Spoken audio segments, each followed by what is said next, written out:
येडाचित्ता बैलगाडा शर्यतीच्या मैदानातील रागीट नाव.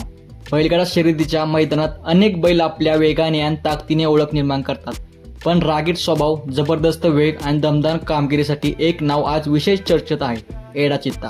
येडाचित्ता हा बारामती तालुक्यातील लाटेवाडी गावातील स्वप्नील भोई आणि पंकज भोई यांचा बैल आहे. येडाचित्ता आदत असताना तब्बल 2 लाख रुपये देऊन त्यांनी आपल्या दावणीला आणलं. येडाचित्त्याची सर्वात मोठी खासियत म्हणजे त्याचा अतिशय रागीट स्वभाव. त्याचसोबतच दोन्ही खांद्यांनी त्याची पळण्याची जबरदस्त क्षमता त्याला इतर बैलांपेक्षा वेगळं बनवते. मात्र अशा रागीट बैलाला शर्यतीसाठी तयार करणं काही सोपं नव्हतं.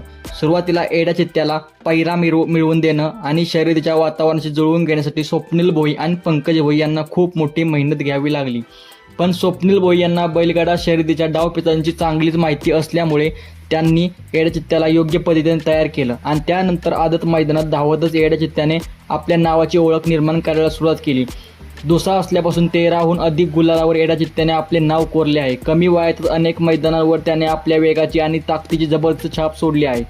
येडाचित्त्याचा रागीट स्वभाव पाहता त्याला मैदानात सांभाळणं म्हणजे अक्षरशः कसरतच. मैदानात उतरल्यावर त्याचा आक्रमक अंदाज पाहून बैलगाडी प्रेमींचं लक्ष आपोआप त्याच्याकडे वेधलं जातं. येडाचित्त्याला पाहिल्यावर त्याचा रागीट अंदाज, दमदार शरीरयष्टी आणि मैदानातला वेग पाहून बैलगाडा शर्यतीतील वेगाचा बादशाह असलेले सर्जा या बैलाची आठवण नक्कीच होते.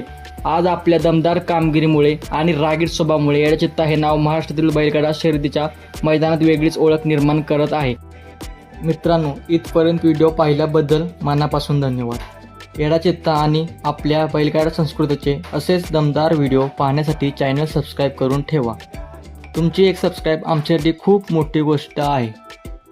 तर चला भेटूया पुढच्या व्हिडिओमध्ये असेच एका आणखी बैलाची माहिती घेऊन.